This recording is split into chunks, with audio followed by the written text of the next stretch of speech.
Hi everyone, thanks for joining me. I do want to apologize today. I have suffering through a terrible sinus infection. As you may have heard, we've had some horrendous fires out here in Southern California over the weekend, and as a result the air quality has been terrible, and I've caught a sinus infection. I have red puffy eyes and a runny nose, so I'm not even going to put my face on camera today, but I do apologize if I make any sniffles during this tutorial. What I am going to show you is how to create this cool technique. It's like a wood grain or wood paneling technique. It's very simple to do, and it's great for creating a background for your cards and scrapbooking pages. Okay, the first thing, I'm going to start with a piece of creamy caramel cardstock, and you need to apply ink to your cardstock. And I'm going to start by using a sponge. Now these are the type of sponges I like to use. They come like this, and you can cut them apart and get several little pieces of sponge from one big one. So you just take your sponge and use, here's another cool tip, using one of these paper binders, you can create a little handle for it. It keeps your fingers from getting all inky. And I'm going to use creamy caramel stamp pad, so it's the same color as my cardstock. I'm going to ink up my sponge. And you're just going to drag the ink across your paper. It's going to take several strokes before you really notice it showing up.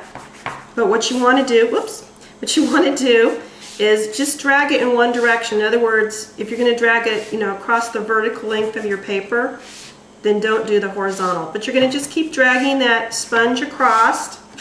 You can, dab it here and there on the edges if you want. And then, it'll create a real subtle look. If you want something more dramatic, you can take your stamp pad after you've brushed it with some, sponged it a little bit, and apply the ink directly to your paper, just kind of running it across. And again, just run it in one direction.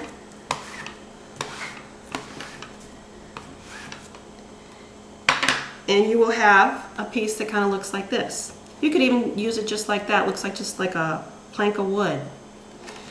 But what we're going to do is I'm going to make a tape loop out of a piece of Scotch tape, put it on the back here, and I'm going to use my grid paper, and I'm going to line it up with one of these lines, and that little tape ring that I made is going to hold it in place while I make my panels. And every 2 lines on this grid paper is a 1/2 inch. So what I'm doing is I'm making some vertical lines every 1/2 inch. Now I'm choosing to do the vertical. If you want to, for your layout, go horizontal, that's perfectly fine. And if you're using a larger piece of paper, you might want to make your lines further apart than a 1/2 inch. Whoops, I got my finger in that one. But you're going to just make your lines all the way across. I'm doing this pretty fast. This grid paper is great for all kinds of uses. Not only does it protect your work surface, but you can use it as a makeshift ruler there too. Okay, and then I'm going to turn it around, as you can see, and make it go this way. Excuse me. And now we're going to make some horizontal lines, but we're not going to make them as close together, and we're going to make a more random pattern. So then you just start making some horizontal lines and go across your paper. So you keep doing those until you're happy with the way it looks. And when you get all done, you should have a piece that looks something like this. Kind of looks like a brick wall. In fact, you could do it in red and create a brick wall for background paper. Okay, once you get that done, then you're going to use a little thicker marker, and you're going to make your nail heads, and they're only going to be on one side of those horizontal lines you made. They almost look like a set of eyes. And it's okay, they don't have to be perfect. They're supposed to look irregular. It makes them look more authentic. So there you go, see? It looks like a piece of wood paneling. Okay, and that is it. You're done. You're ready to use your background paper on your projects. So let me show you a few samples I have here. I'm going to start with this one that I showed at the beginning. This is a card that I received at the Stampin'Up convention as a swap, and this was created by Sherry Oth. And as you can see, she did it with blue paper, and it was very dramatic the way she did it here. I don't know if you can tell if the camera picks it up, but she added some dazzling diamonds on that beacon of light right there. Just really sets it off. It's a really stunning, dramatic image.